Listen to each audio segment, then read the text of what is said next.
Dans la suite de Shulchan Aruch et des Mishnah sous Siman Ayin Daled. On est toujours dans le Seif Aleph et on était au Seif Katan E.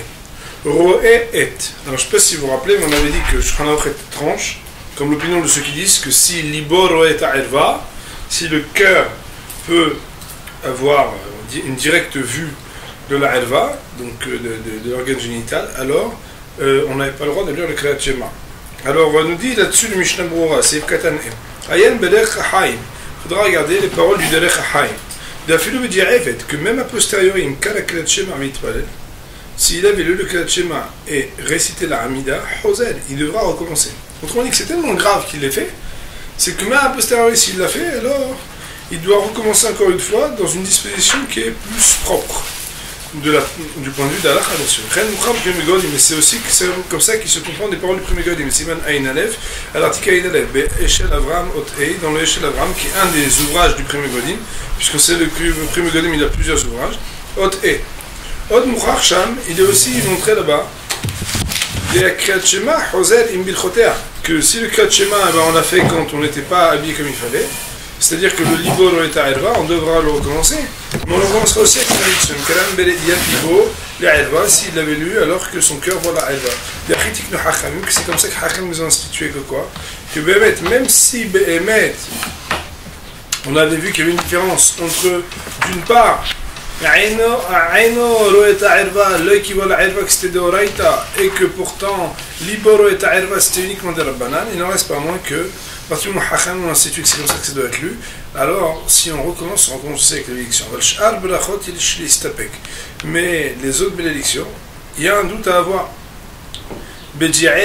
S'il s'agit de considérer la problématique a posteriori, s'il devra recommencer ou pas, mais ça fait que Belachot laquelle, et dans un cas pareil, le principe qui aura force de loi, c'est ce qu'on appelle ça fait Belachot laquelle, c'est-à-dire que dans un doute où il n'est pas formellement obligé et obligatoire de réciter la bénédiction à nouveau, alors on sera permissif. Autrement dit, il y a un hidouche ici qu'on avait déjà dit, c'est que les décisionnaires cités dans le Mishnah Brura nous disent que dans la mesure où quelqu'un aurait lu le Kriyat Shema ou bien dit la Hamida alors que Libo Roe Ta'erva, c'est-à-dire qu'il n'aurait pas dû normalement le dire puisque son cœur peut avoir un regard direct avec ses parties génitales, alors il y aurait une halakha qui dirait qu'il devra recommencer. Alors, bien entendu, on avait dit une fois que recommencer le Kriyat Shema, a priori ça ne dérange pas tellement. Pourquoi?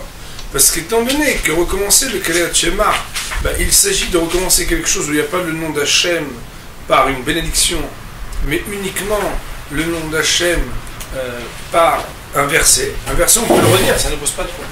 Cependant, concernant une autre problématique qui est d'un autre ordre, c'est les bénédictions de Kriyat Shema, Yabol Chata Hashem, Baruch Chata Hashem. Alors le Mishnah Brura nous dit, malgré tout, il y aura une loi qui dira que Behemet, à partir du moment où il n'aurait pas dû le dire comme ça, puisque c'est comme ça que les Hachamim, les sages, ont institué, alors il devra le recommencer, même les bénédictions. Cependant, ça c'est pour les bénédictions du Kriyat Shema. Qu'en est-il pour d'autres bénédictions? Par exemple, quelqu'un, il aurait dit Baruch Shamar avec Libo Roe Ta'erva, Baruch Hashem, etc. Ou bien la bénédiction du matin. Le Mishnah Brura nous dit, dans ce cas-là, peut-être qu'on pourrait être plus permissif, ou quoi qu'il en soit, étant donné que les opinions ne sont pas formelles, dans un cas pareil, on dira Safek Berachot Leakel. C'est marqué dans le Mishnah Brura, Behayadam Klal Gimel, Din Lamed Gimel. Et dans le Hayadam, au principe 3, loi 33. Ben Nishmat Adam, et dans Nishmat Adam, Klal Dalet, c'est le même auteur, mais dans deux livres différents, Klal Dalet, Mashma. Pardon, Nishmat Adam, c'est le commentaire, le Hayadam sur son livre. Mashma Deyesh laquelle Betiavet Gamli Ainen Fila, lui, dit que même concernant le sujet de la Hamida, on peut être Mekel, Bedavat Daïsoul, Rak Midel Banan, étant donné que l'interdit de Libo Roe Ta'erva, il est d'ordre rabbinique et pas de la Torah. Il faut regarder le Bioralacha à l'article 185 de Shulchan Aruch. Et il est possible qu'on puisse tenir comme lui à propos de cela. Autrement dit, Mishnah Brura dit comme ça. si on parle de Kriyat Shema de ses bénédictions, même celui qui est libéré et ta'arva, il recommence et Kriyat Shema et ses bénédictions. Par contre, concernant ce qui s'appelle le sujet des autres bénédictions, alors ça fait laquelle on ne recommencera pas les autres bénédictions. Concernant la Hamida, même si dans le premier Galim il serait méforage explicite qu'il doit recommencer la Hamida s'il l'a fait avec Libor et Ta'irva, il n'en reste pas moins que, étant donné que le Hayadam nous dit que Bémet on n'aurait pas besoin, alors Bémet, on dirait là-dessus qu'on peut tenir comme lui. On est de Salef d'At Rashi, d'ailleurs on peut ajouter que, puisque Rashi, lui, Verash, et donc on parle du Rashba, on a Talmido, Amouva Batosfot, puisque Rashi et son élève aussi tenaient cette même opinion, même si le Shulchan Aruch a tranché autrement, il n'en reste pas moins que de mettre la halakha ou le ma'aseh peut mettre la halakha ou le ma'aseh, alors on pourrait être permissif. Ça veut dire que pour Mishnah Brura, il en ressort que Behemet, Kriyat Shema et les bénédictions de Kriyat Shema, alors on recommencerait. Amida, on pourrait se permettre de ne pas recommencer, même s'il y en a qui disent qu'on recommence. Et les bénédictions générales, alors il est clair qu'on pourra s'appuyer là-dessus pour ne pas recommencer. Alors, il faut savoir que pour les Sfaradim, il est rapporté ici d'opinions citées dans Yalkut Yosef, où même concernant les bénédictions du Kriyat Shema, on dira Safek Brachot Lehakel. Ça veut dire que quelqu'un qui aurait lu avec Libor et Ta'irva le Kriyat Shema et les bénédictions, il ne recommencera que le Kriyat Shema, mais pas les bénédictions.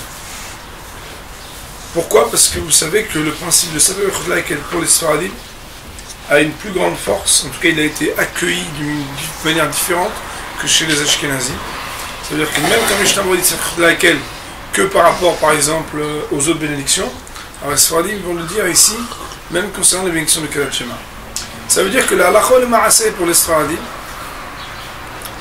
il y aurait, comme quelqu'un aurait lu toutes sortes de bénédictions, puis bénédiction de Kriyat Shema et Kriyat Shema, puis la Hamida, tout ça avec Libor et Ta'irva, alors il ne devra recommencer d'après la stricte loi que le Kriyat Shema, mais toutes les bénédictions qu'il aurait fait avant et les bénédictions de Kriyat Shema elles-mêmes n'auraient pas d'obligation d'être prononcées. S'il veut refaire sa Hamida, il peut le faire, mais en disant le Tnaï, la condition que peut-être c'est une Nedava.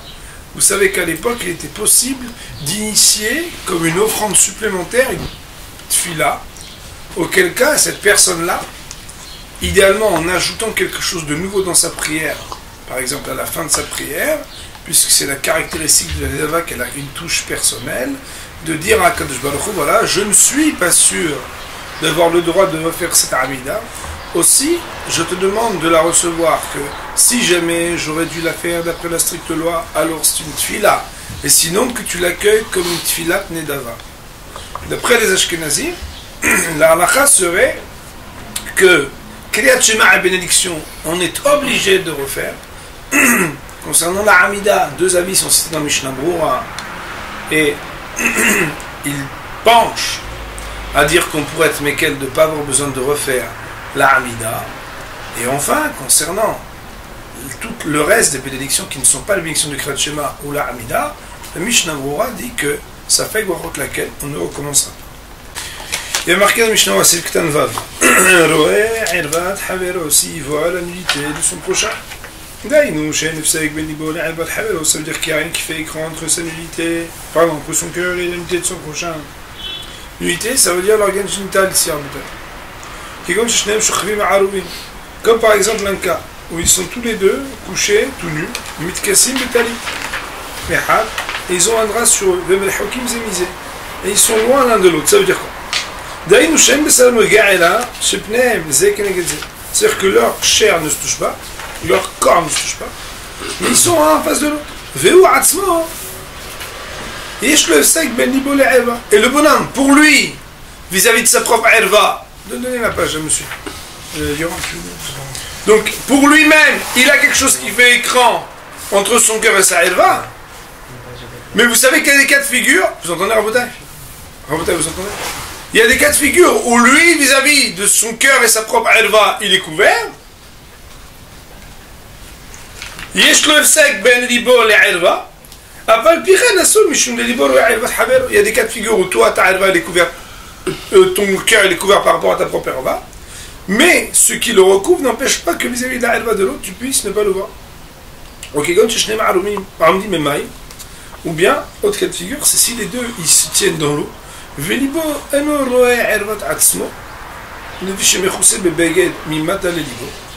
lui par exemple il a un vêtement, vous voyez, à partir du cœur et en dessous il a un vêtement qui fait que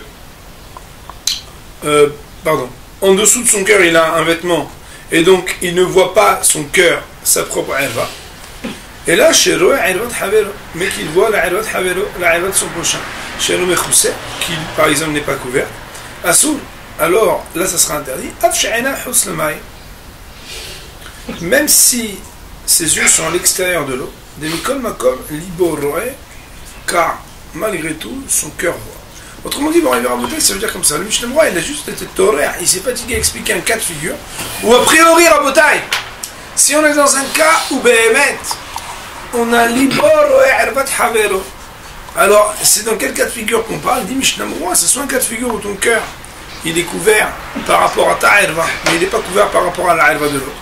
C'est simple par exemple. C'est que par exemple, tu as quelque chose en dessous, à partir du cœur, tu es couvert. Ou bien tu as de l'eau qui couvre ici, et tu as par exemple, toi, vis-à-vis de ta herva, quelque chose qui te couvre. Et donc, tu as ton cœur, il est en face de la herva de l'autre. Dans ces deux cas de figure, alors même si ses yeux ne voient pas la herva, et même si ton cœur ne voit pas ta propre herva, il y aurait quand même l'interdit à cause du fait que ton cœur puisse voir la herva de l'autre. Voilà donc le commentaire de Mishnah Moura sur ce sérif pour expliquer dans quel cas de figure pouvons-nous parler d'une situation où ton cœur vis-à-vis de ta propre herva ne la voit pas, et donc si c'était que ça, tu aurais pu te permettre de lire, alors que ton cœur vis-à-vis de la herva de l'autre, alors comme il est présenté en face, alors tu n'aurais pas le droit de Sa'ibet Arohetz Arum b'mayim tslulim ורוצה לשתות, יחסה בבגד ממטה לליבו כדי שלא ליבורו את הערווה כשיברך, ודווקא בבגד, אבל בידיים לא אוהב כיסוי.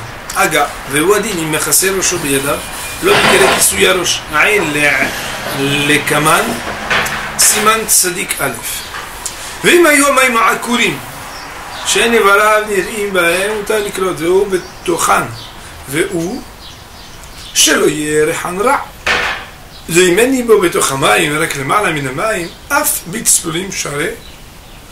qu'il y a marqué chez vous là-bas? Il y a le mot, il est écrit Charé. Bon, on va voir qu'est-ce que ça veut dire après. Traduisons ce serif. Arohetz, Arum, Bemaim Slulim. Si un bonhomme, il se trempe tout nu dans de l'eau claire. On peut imaginer par exemple qu'il est dans une eau de source. Et il veut boire. Alors quoi? Il ne veut pas boire sans faire la bracha. Il faudra qu'il se recouvre d'un vêtement en dessous de son cœur, afin que son cœur ne voit pas la herva. Entre nous, ça veut dire que ses yeux non plus, mais si on parle que du cœur, parce que c'est le simen du cœur. Les cardiologues sont bien tombés, on parle du cœur là. Quand on va faire la bracha, c'est uniquement avec un vêtement, mais s'il le fait uniquement avec ses mains, alors c'est pas considéré comme quelque chose qui recouvre. Aga, le rameau d'ajouter, c'est la même chose s'il se recouvrait la tête de ses mains, sous-entendu, pour se couvrir la tête pour faire bénédiction, parce que, a priori, on devrait se couvrir la tête pour faire bénédiction. L'homme qui souille à roche, ça ne s'appellera pas s'être couvert la tête quand on le fait avec sa propre main. Il faut regarder plus loin à l'article 91 Shulchan Aruch. Mais si c'est des eaux qui te troublent, que Behemet, ses membres n'étaient pas visibles, alors il aurait le droit de lire. Alors qu'il se trouve dedans.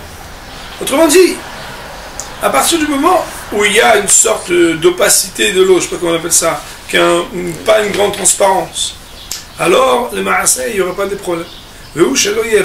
C'est la condition que cette eau trouble ne vienne pas du fait qu'elle a une odeur nauséabonde, parce que sinon il y aura un autre problème de halakha pour le kratchim. Nous dit le rameau, même si une fois un rabbin m'a expliqué que quand il n'est pas marqué Aga, c'est pas sûr que ce soit le rameau, mais bon.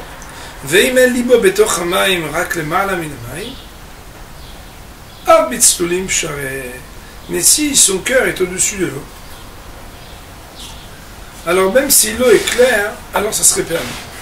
Ben nous on avait vu ça, mais on n'a pas vu comme ça. On a vu dans le Beth Yosef, on avait vu, si les yeux ils sont au-dessus de l'eau, alors à partir du moment où les yeux regardent ailleurs, alors c'était permis. Et on avait seulement déduit ce qui est dit ici dans le rameau, que si Béhémet, quand les yeux sont au-dessus de l'eau, alors il suffit qu'ils ne voient pas, alors peut-être aussi qu'à partir du moment à ce moment-là, où le cœur serait sorti de l'eau, alors il n'y aurait pas de problème. On va étudier ça de toute façon dans les mots du Mishnah. Alors que dans le Mishnah, Yichaseh Beged, vous connaissez Beltzif Ktan Zayin, Yichaseh Beged.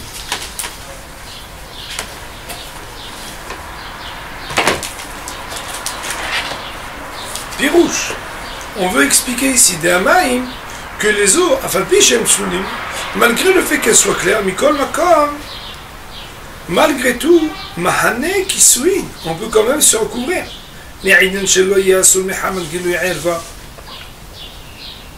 Afin qu'il n'y ait, au sujet du fait qu'il n'y a pas d'interdit de Gilou Erva, c'est-à-dire de nudité absolue. Ça veut dire comment arriver à modèle?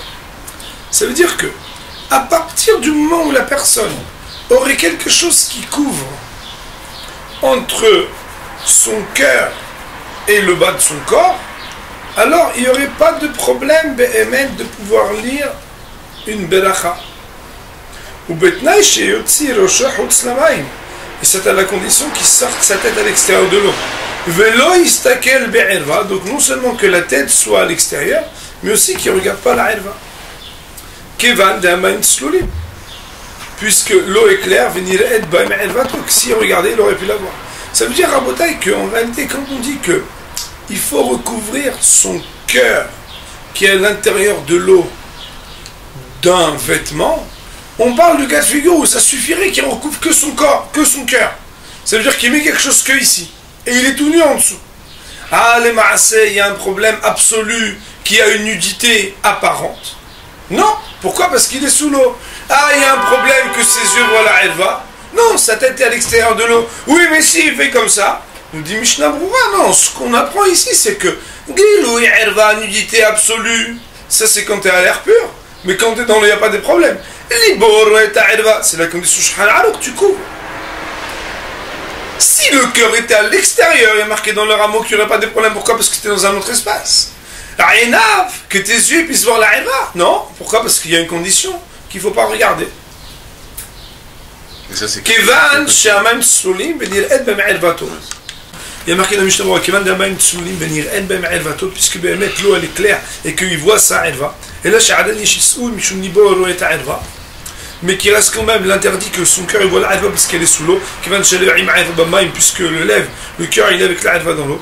Alken, c'est pourquoi c'est que les Chassoud Bebeged Mimatal Libo Sheye Efsek Ben Libol Elva, c'est pourquoi il faut recouvrir d'un vêtement en dessous de son cœur afin qu'il y ait un écran, mais ça veut dire ici un écran de tissu, puisque l'eau ne peut faire écran, entre son cœur et la Elva. C'est la même chose, si il faisait comme ça, il appuyait d'un vêtement sur son cœur, Gamken Ma'ane, cela marcherait aussi de Kana, de Siman, de Seif Aleph, comme on a dit plus haut dans le Seif Aleph. Vous dites, Mishnah c'est Ktanhet. Et il en est de même chez Chasser Rocho, chez Loïvalech, Begilou Arosh.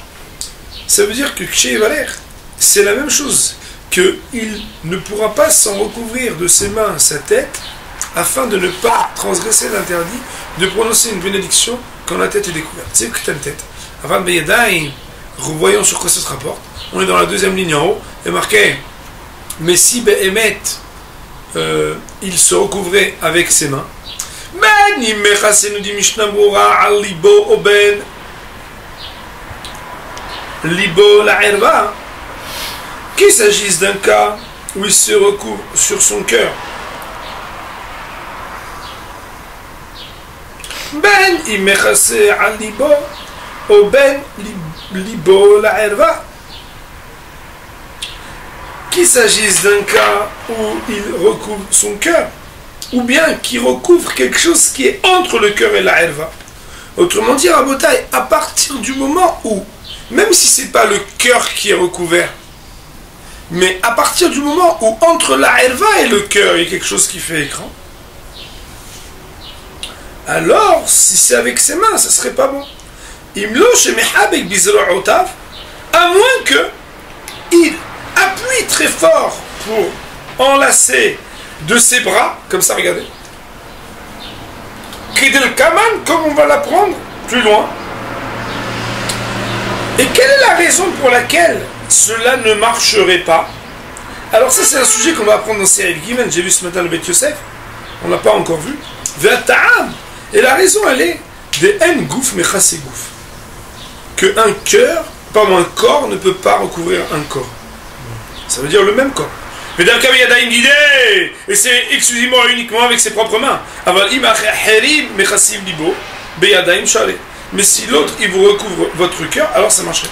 Ça veut dire à Botaï qu'en vraie vérité, si on est dans l'eau, deux copains, et qu'on est en train de nager, quelqu'un, il est tout nu.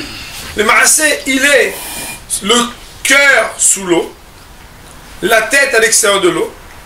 Si son ami vient lui presser ici sur le cœur et que lui fait la même chose à son ami, alors Béhémet, du moment que il est mehabek, il appuie avec ses mains sur le cœur de l'autre. La tête, elle ne regarde pas, le cœur, il est recouvert. Même si le corps est découvert en dessous, puisqu'il est sous l'eau, alors, de ce que Mishnah Brura nous dit ici, il n'y aura pas de problème de lire Klet Shema ou de faire une bénédiction. Seif Katanyud, Lo Mikere. Alors, je ne sais pas si vous vous rappelez, dans le Mishnah Brura, il dit le petit Hot Yud, on avait vu là, parce que quand on recouvre sa tête par ses mains, ça ne s'appelle pas une couverture, ça veut dire quelque chose qui recouvre. Omar, cela veut dire les Inyan, Sheyem Utal Levarech, Oleotzi Mipivshal Dvarek Tusha, au sujet de ce qui pourrait être permis pour lui de prononcer une bénédiction ou de sortir de sa bouche une parole de Kedusha. Ou les Kaman Siman Tzadik Ale Bemishna Brura, il faudra regarder plus haut l'article 2 du Shulchan Aruch, où là-bas on définit dans quel cadre on est obligé de se couvrir la tête ou non, ou les Kaman Siman Tzadik Aleph, et plus loin dans l'article 91 du Shulchan Aruch Bemishna Brura, dans le Mishnah Brura. Il y a marqué dans Seif Katan Yudalef, quand les eaux elles sont troubles. Vehi même tslolim. Alors là il y a un hidouche, c'est vehi même tslolim. Si elles sont claires, ochran beraglav, il peut les rendre troubles par ses pieds. Ça veut dire quoi, Rabotai? Normalement quand on lit Kriyat Shema, on ne doit pas marcher. Mais si la personne elle fait comme ça un mouvement, elle les rend ses os des autres. Parce que la transparence de l'eau, elle dépend que l'eau elle soit stable. Nafkumine et incidence quand quelqu'un est dans un fleuve ou dans un endroit où l'eau elle est en mouvement. Si Behemet c'est l'endroit de l'eau où l'eau elle est en mouvement, même si c'est des eaux qui sont claires, c'est des eaux qui sont troubles. Donc le mouvement peut permettre de rendre les eaux troubles.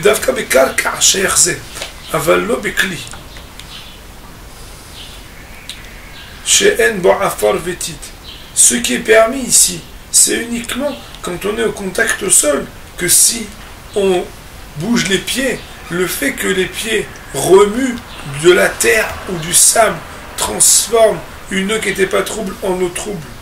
Mais quand on est dans un ustensile, par exemple une baignoire ou un mikvé moderne, où il n'y a pas dedans afar vétit, c'est-à-dire de la poussière ou de la terre, de la boue, alors ce ne sera pas possible. Car Katab Amagen Avraham, c'est comme ça que le Magen Avraham a écrit, de dire que on peut rendre les eaux troubles, même si elles ne le sont pas, dans un lieu qui est un lieu de terre, mais pas un lieu qui n'est pas un lieu de terre.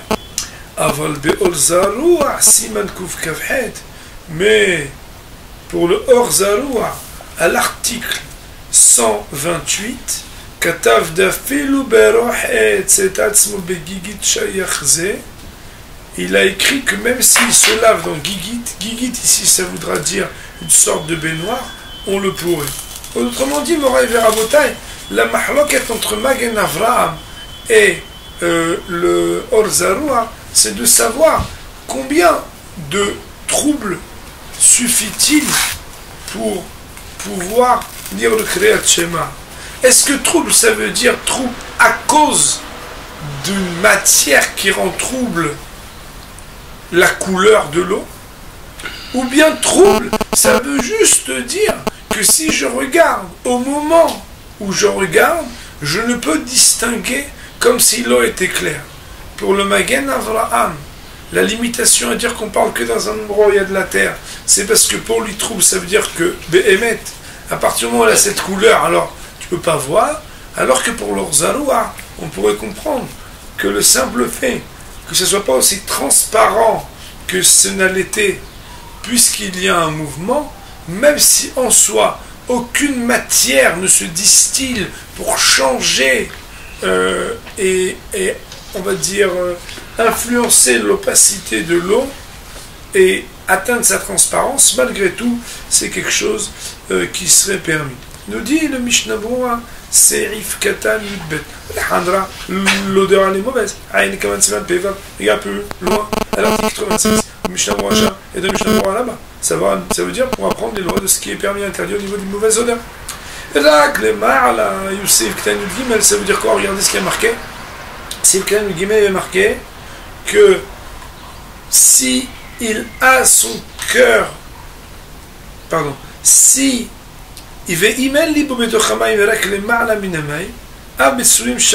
si son cœur il est au-dessus de l'eau, alors ça suffirait. Que quoi? Il dit le Mishnah Brura, parce que l'eau elle s'appelle une séparation entre son cœur et la herva.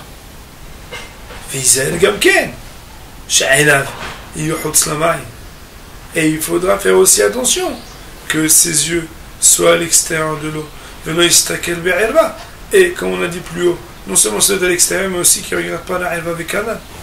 Dès lors, adif me'erva ba'ashishi temboal siman aïné seif ede asur.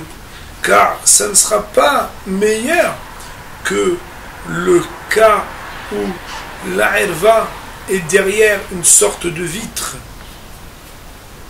comme on l'apprendra dans l'article 75 alinéa 5 où c'est interdit s'il regarde. Ici, Moraï Verabotai, on voit quelque chose, c'est que le statut de l'eau il est à ce point particulier, c'est que pour comprendre ce qui se passe, il faut savoir que quand le cœur il est à l'extérieur, même si le cœur il ne peut pas ne pas regarder, il ne peut pas lever les yeux, malgré tout ça reste permis parce que le bas du corps il est dans l'eau, ce qui serait impossible de permettre si le cœur était dans l'eau ou si le corps était à l'extérieur de l'eau. Il n'en reste pas moins que dans le référentiel de l'œil, alors même si l'œil est à l'extérieur de l'eau, si l'œil pourrait voir, c'est-à-dire qu'il dirige son regard vers le bas, alors il n'aurait pas le droit de lire le Kriyat Shema, alors que s'il ne regarde pas, il pourrait. Pourquoi cette différence entre les yeux et le cœur? A priori, simplement, c'est comme il a dit Mishnah Brura plus haut. Et on avait été médaillé dans le Mishnah Brura Dibura Mathil Dalet, c'est Katan Dalet. On avait dit que même si c'est vrai qu'il y a un interdit que le cœur puisse voir la herva, il n'est pas aussi grave que l'interdit des yeux qui voient la herva, puisque un était des Oraita d'après la Torah et l'autre était des Rabbanan. C'est ce qui peut certainement expliquer la raison pour laquelle quand le cœur est à l'extérieur de l'eau, on peut permettre, même quand Kivyachol, on ne tourne pas le regard du cœur, et qu'il peut manifestement être en face de la herva, comme il aurait été, soit s'il était tout entier dans l'eau, soit tout entier à l'extérieur de l'eau. Pourtant, concernant l'œil, où il y a Ikar Mina Torah, un interdit qui vient du verset de la Torah, alors là, il y aura une différence et une restriction. C'est que le seul cas de figure où lorsque le bas du corps est dans l'eau, on pourra dire le Kriyat Shema, c'est uniquement lorsque le regard n'est pas dirigé vers la herva. Pour le Seif Bet, on va dire Baruch Adonai Le'olam.